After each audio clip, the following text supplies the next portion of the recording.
ఇండి కూటమిలో లుకలుకలు ఆగటం లేదు. 3 అడుగులు ముందుకు 6 అడుగులు వెనక్కు అన్న చందంగా పరిస్థితి మారింది. ఇండియా నేతలు ఎవరికి వారే యమునా తీరే అన్నట్టుగా వ్యవహరిస్తున్నారు. కూటమి పైన ఉమర్ అబ్దుల్లా సంచలన వ్యాఖ్యలు చేశారు. ఇండియా నాయకత్వంపై స్పష్టత లేదన్నారు. ఢిల్లీ ఎన్నికల్లో ఆప్ కాంగ్రెస్ గొడవను ఉద్దేశించి ఆయన ఈ కామెంట్స్ చేసినట్టుగా తెలుస్తోంది.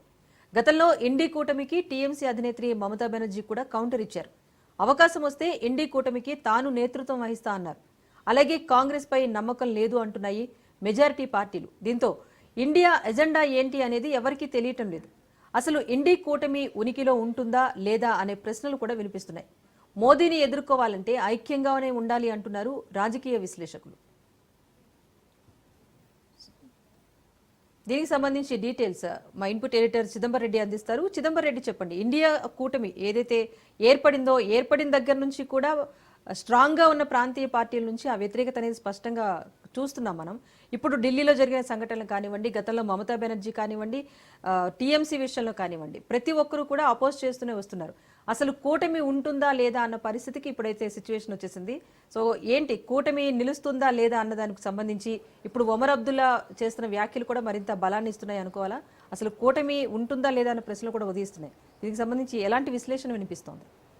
అంటే అసలు కూటమి ఉంటుందా లేదా అనే దానికన్నా ముందు అసలు కూటమి ఉందా లేదా అన్న ప్రశ్ననే అందరి మధ్యలోనే మెదులుతుంది. ఎందుకంటే మనం చూస్తే యూపీఏగా ఉన్నప్పుడు కాంగ్రెస్ పార్టీ లీడ్ చేసింది, చాలా పార్టీలను ఏకం చేసి అప్పుడు అధికారంలో ఉంది. అధికారంలో ఉన్న నేపథ్యంలో సొంత కూటమిలో నేతలు మీద అవినీతి ఆరోపణలు వచ్చినా సరే వాళ్ళ మీద చర్యలు తీసుకొని మరి ఏదైతే వాళ్ళ టర్మ్ని కంటిన్యూ చేసిన పరిస్థితి మనం చూసాం.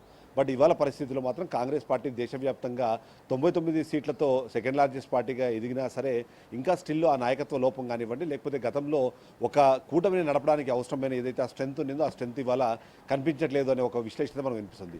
ఇండి కూటమి ఏర్పడిన దగ్గర నుంచి కూడా ఇది బాలారిస్టల్లాగానే ప్రతి సందర్భంలోనూ మొదటగా దానికి వచ్చిన బాలారిష్టంలో మొదటిది అయితే మాత్రము నాయకత్వానికి సంబంధించి ఎవరు దీన్ని లీడ్ చేయాలనే విషయం పైన పెద్దపాటి చర్చనే జరిగింది. ఆ సందర్భంలో 2-3 ఇండి కూటమిని మేము లీడ్ చేయబోతున్నాము అనే విధంగా మాట్లాడుతుంటే, బట్ ఫైనల్గా అయితే రాహుల్ గాంధీని ఫైనల్గా తమ లీడర్గా ఎన్నుకునే ప్రయత్నం అయితే చేశారు. బట్ ఇవన్నీ చేసే సందర్భం కానివ్వండి, మల్లికార్జున ఖర్గేని ముందు తీసుకొచ్చే సిచ్యువేషన్ కానీ ఇవన్నీ చూసినప్పుడు కూడా ఆ కాన్ఫిడెన్స్ అన్నది గతంలో కాంగ్రెస్ పార్టీకి ఉన్న కాన్ఫిడెన్స్ ఇవాళ లేకపోవడమే దీనికి కారణంగా ఒకటి కనిపిస్తుంటే, మరోవైపు దేశవ్యాప్తంగా బీజేపీ ఎంతైతే పుంజుకుందో దానికి ఈక్వల్గా కాంగ్రెస్ పార్టీ పుంజుకుంటుంది. కానీ అది అధికారాన్ని చేజెక్కించుకునే స్థాయికి రాకపోవడం అనేది చాలా కీలకంగా మారుతుంది.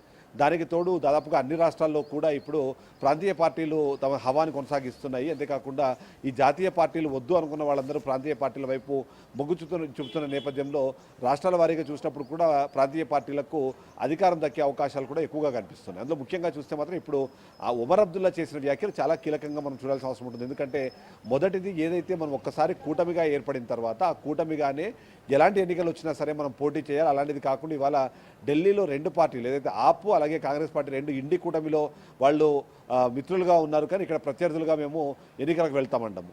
ఏదైతే ఎప్పుడైతే ఇలాంటి ఒక చీలిక వస్తుందో ఆ చీలిక ద్వారా బీజేపీకి దానివల్ల లాభం జరుగుతుంది, దాన్ని గమనించట్లేదు అన్న విషయాన్ని తను చెప్పకనే చెప్పే ప్రయత్నం చేశారు. అంతేకాకుండా ఏవైతే ఇలాంటి గొడవలు ఏవైతే ఉన్నాయో అది ఖచ్చితంగా ఇండి కూటమిని విచ్ఛిన్నం చేస్తాయి. ఆ విచ్ఛిన్నం చేసే క్రమంలో బీజేపీకి దానివల్ల లాభం జరుగుతుంది అన్నదే ఒమర్ అబ్దుల్లాకు సంబంధించిన ఒక వాదనగా మనం చూడాల్సి ఉంటుంది. ఇండి కూటమి నిజంగానే ఇవాళ మనుగడలో ఉంటే, నిజంగానే కాంగ్రెస్ పార్టీ ఒకవేళ అధికారంలోకి వచ్చే ప్రయత్నం చేసి అది కొద్ది దూరంలో ఆగిపోయిందనే ఒక ఫీలింగే ఉంటే మాత్రం ఇవాళ ఆప్ కోసం వాళ్ళు త్యాగం చేసైనా సరే బీజేపీ పార్టీని అధికారంలోకి రాకుండా ఆపే ప్రయత్నం చేయాల్సింది. అలాంటి ప్రయత్నాలు జరగకపోవడానికి కూడా తను ఇండైరెక్ట్గా చెప్పడం అనేది మనకు కనిపిస్తుంది. కేవలం ఇది ఒమర్ అబ్దుల్లాతో కుదరట్లేదు, మొత్తం ఇండి కూటమిలో ఉన్న చాలామంది నాయకులు కూడా ఈ నాయకత్వ లోపానికి సంబంధించి కానివ్వండి, ఆ నాయకుడు ఎవరు ఉంటే బాగుంటుందనే విషయం అనేది ఎప్పటికప్పుడు డిస్కస్ చేసే ప్రయత్నం అయితే జరుగుతూనే ఉంది. రాజేశ్వరి, చిదంబరం రెడ్డి, ఇంకొక విషయం అంటే మనం మొదటి నుంచి కూడా చూస్తున్నాం, ఢిల్లీ విషయంలో అరవింద్ కేజ్రీవాల్ అంటున్న వ్యాఖ్య ఒకటే, కూటమి నుంచి కాంగ్రెస్ పార్టీని తొలగించండి, లేకపోతే సీనియర్ కీలక నేతలు ఎవరు ఉన్నారో వాళ్ళు వ్యాఖ్యలు చేసిన వారిని తొలగించండి, కూటమిలో ఆ ఐక్యత అనేది కనిపించట్లేదని చెప్తున్నారు. కానీ ఐక్యంగా ఉంటేనే బీజేపీని ఎదుర్కోవడానికి, మోదీ సర్కార్ని ఎదుర్కోవడానికి అవకాశం ఉంటుందన్నది రాజకీయ విశ్లేషకులు చెప్తున్న మాట. సో ఇప్పుడు ఒకవేళ కాంగ్రెస్ వల్లే ఇలాంటి చిన్న పొరపచ్చాలు వస్తున్న నేపథ్యంలో అంత పెద్ద పార్టీని బయటికి పంపించేసి ఇండి కూటమి మనుగడ సాగించగలుగుతుందా? ఒకవేళ అరవింద్ కేజ్రీవాల్ బాటలోనే మిగతా పార్టీస్ కూడా ముందుకు వెళ్తే కనుక ప్రాంతీయ పార్టీలన్నీ ఒక్కతాటిపైకి వచ్చే అవకాశం కనిపిస్తోందా? అయితే ఇక్కడ వచ్చే సమస్య ఏదైతే ఇండి కూటమిలో కూడా మనం మాట్లాడుతున్న నేపథ్యంలో యూపీఏలో ఉన్న బిగ్గెస్ట్ అడ్వాంటేజ్ ఏంటంటే ఆ రోజు సింగిల్ లార్జెస్ట్ బిగ్గెస్ట్ పార్టీగా కాంగ్రెస్ పార్టీ ఉంది. మిగిలినవన్నీ కలిపినా సరే కేవలం వాళ్ళకి అంటే 1/3 ఆఫ్ ది టోటల్ సీట్స్ మాత్రమే గెలుచుకునే పరిస్థితుల్లో ఆ రోజు మిగిలిన పార్టీలు ఉండేవి. కానీ ఈరోజు చూస్తే 238 సీట్లు ఇవాళ దేశవ్యాప్తంగా ఇండి కూటమి సొంతం చేసుకుంటే అందులో 99 సీట్లు మాత్రమే, అంటే 1/3 కన్నా ఎక్కువ మాత్రం, అంటే ఆల్మోస్ట్ 2/3 అట్లా మనం చూస్తే మాత్రం యాక్చువల్లీ 2/5% మాత్రమే వాళ్ళకి ఆ సీట్లు వచ్చిన పరిస్థితి మనం చూస్తున్నాం. కాబట్టి ఆ విధంగా కూడా కాంగ్రెస్ పార్టీ అక్కడ నష్టపోతున్న పరిస్థితి, నష్టపోయిన సిచ్యువేషన్ మనకు కనిపిస్తుంది. మీరు అన్నట్టుగా ఏదైతే ప్రాంతీయ పార్టీలన్నీ కలిపి ఒకవేళ ఒక కూటమిగా ఏర్పడే ప్రయత్నం అన్నది గతంలో 2018 సందర్భంలోనే 19 ఎన్నికల ముందు చాలామంది చేశారు. అందులో ముఖ్యంగా చూస్తే కేసీఆర్ ఫెడరల్ ఫ్రంట్ అంటూ ఒక ఫ్రంట్ని తీసుకొచ్చే ప్రయత్నం చేశారు. బట్ అప్పుడు ఎవరినైతే ఆ కూటమిలో చేర్చుకోవాలని ప్రయత్నం చేశారో ప్రతి ఒక్కరు కూడా ప్రధానమంత్రి కంటెండర్లుగానే మనకు కనిపిస్తున్నారు. అది అక్కడ పెద్ద సమస్య వచ్చింది. ఇవాళ బీజేపీ పార్టీ చూసినప్పుడు మనం చూస్తున్నాము 340 సీట్లతో వాళ్ళు నెంబర్ 1లో ఉన్న పరిస్థితుల్లోనే ఈజీగా మిగిలిన వాళ్ళని కన్విన్స్ చేయడం కానివ్వండి, మిగిలిన వాళ్ళని ఒకవైపుగా ఉంచే ప్రయత్నం ఉంది. కానీ మిగిలిన పార్టీలు ఏవి కూడా 1 లేదా 2 రాష్ట్రాలకు మించి అక్కడ అధికారంలో కానివ్వండి లేకపోతే అక్కడ మనుగడలో లేని పరిస్థితి ఉన్న నేపథ్యంలోనే ఇప్పుడు ఈ సిచ్యువేషన్ ఉంది. ఇప్పుడు కాంగ్రెస్ పార్టీకి గడ్డుకాలం ఎందుకు వస్తుంది అంటే గతంలో 29 రాష్ట్రాలకు గాను కనీసం 10 నుంచి 12 రాష్ట్రాల్లో కాంగ్రెస్ పార్టీ అధికారంలో ఉండేది. అప్పుడు విషయం వేరేది. కానీ ఇప్పుడు ఆప్ లాంటివి కానివ్వండి, తృణమూల్ కాంగ్రెస్ కానివ్వండి, డిఎంకే కానివ్వండి, ఇవన్నీ ఇండివిజువల్గా చూసినప్పుడు చాలా బలమైన పార్టీలుగా ఆ రాష్ట్రాల్లో ఉన్నాయి. అక్కడ మెజారిటీ ఆఫ్ పార్లమెంటరీ సీట్లను కూడా గెలుచుకున్నాయి. అక్కడ ఒక రకంగా చెప్పాలంటే కాంగ్రెస్ పార్టీ ఎంతో కొంత అక్కడ త్యాగం చేసి వాళ్ళు ఏదైతే ప్రాంతీయంగా ఉన్న పార్టీలకు ఎక్కువ సీట్లు కేటాయించి ఆ రోజు గెలిచేందుకు దోహదపడిన పరిస్థితి ఉంది. కానీ బట్ ఆ త్యాగం ఏదైతే ఉందో ఆ త్యాగం ఇప్పుడు చేతగానితనంగా తీసుకునే పరిస్థితి వచ్చిందన్నది అయితే మనం ఖచ్చితంగా చెప్పాలి. ఎందుకంటే మనం కేవలము ఇప్పుడే కాదు, హర్యానాలో కూడా ఇలాంటి పరిస్థితి మనకి కనిపించింది. తృణమూల్ కాంగ్రెస్ కానివ్వండి, ఇప్పుడు ఆప్ కానివ్వండి, వాళ్ళు మేము ఇండివిజువల్గా ఎదిగే కెపాసిటీ మాకు ఉంది అనే ఉద్దేశంలో ఉన్న నేపథ్యంలో అందులో ముఖ్యంగా ఆప్కు సంబంధించి చూసినప్పుడు ఇప్పటికే ఢిల్లీలో ఉంది, పంజాబ్లో కూడా అధికారంలో ఉన్న నేపథ్యంలో మరొక 3-4 రాష్ట్రాలకి విస్తరించడం పెద్ద కష్టం కాదు అనే ఆలోచన. ఇలాంటి ఆలోచనలు ఉండడం వల్లనే ఈ ప్రాంతీయ పార్టీలు అన్ని కలిపి ఒక కూటమిని ఏర్పాటు చేయడం అనేది చాలా కష్టంగా ఉంది. ఒక జాతీయ పార్టీ కింద మిగిలిన ప్రాంతీయ పార్టీలు అన్ని కలిపి కూటమిగా ఉన్నప్పుడే అది సక్సెస్ అవుతుంది. గతంలో యూపీఏ కానివ్వండి, ఇప్పుడు ఎన్డీఏ కానివ్వండి. ఇండియా కూటమికి ఉన్న బిగ్గెస్ట్ డిసడ్వాంటేజ్ ఖచ్చితంగా ఒక పెద్ద పార్టీ అది ఖచ్చితంగా నిర్ణయాత్మకమైన పొజిషన్లో ఉన్న పార్టీ లేకపోవడమే దానికి ఇప్పుడు ఒక మైనస్గా మనం చూడాల్సిన అవసరం అయితే కనిపిస్తుంది. రాజేశ్వరి, ఎస్ చిదంబర్ కన్క్లూడ్ చేయండి. అంటే ఢిల్లీలో ఒకవేళ ఆప్ విజయం సాధిస్తే కనుక పరిణామాలు ఏమైనా మారే అవకాశం కనిపిస్తుందా?